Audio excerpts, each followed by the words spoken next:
நீங்க இவ்வளவு நிறைய சோப்பெல்லாம் பண்ணிட்டு இருக்கிறீங்களே, நீங்க எப்படி மார்க்கெட்டிங் பண்றீங்க அப்படின்னு நிறைய பேர் நிறைய கேள்விகள் கேட்டுக்கிட்டு இருக்கிறீங்க. உங்களுக்கான வீடியோ தாங்க இது.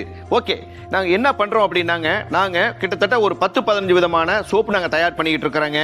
ஒரு 6-7 விதமான ஆயில் தயார் பண்ணிக்கிட்டு இருக்கிறோம். ஒரு 20 விதமான என்சைம் தயார் பண்ணிக்கிட்டு இருக்கிறோம். அதே மாதிரி ஹர்பல் பவுடரு நாங்க தயார் பண்ணிக்கிட்டு இருக்கிறோங்க. நேர்கள் நிறைய பேர் கேட்கறாங்க, கேஸ்டிக் சோடா வேணும்னு கேட்கறாங்க, அதுவும் நாங்க கொடுத்துக்கிட்டு இருக்கிறோங்க.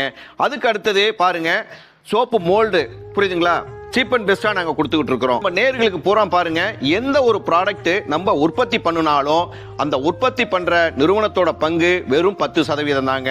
மீதி 90% மார்க்கெட்டிங். அந்த மார்க்கெட்டிங் நாங்க எப்படி பண்றோம் அப்படிங்கறத நாங்க விரிவா உங்களுக்கு சொல்லி கொடுக்க போறோங்க.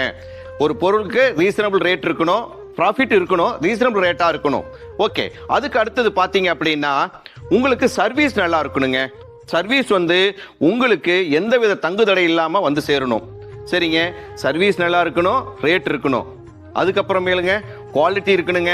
குவாலிட்டியில நம்பர் 1 இருக்கணும். இந்த 3 இருந்ததுன்னா தான் நம்ம சக்சஸ் பண்ண முடியுங்க. சரிங்க, இவ்வளோ ப்ராடக்ட் நீங்க பண்றீங்க, எல்லாம் செஞ்சுக்கிட்டு இருக்கிறீங்க.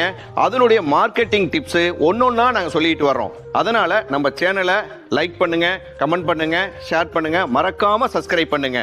மீண்டும் இன்னொரு வீடியோவில் சந்திப்போம். நன்றி, வணக்கம்.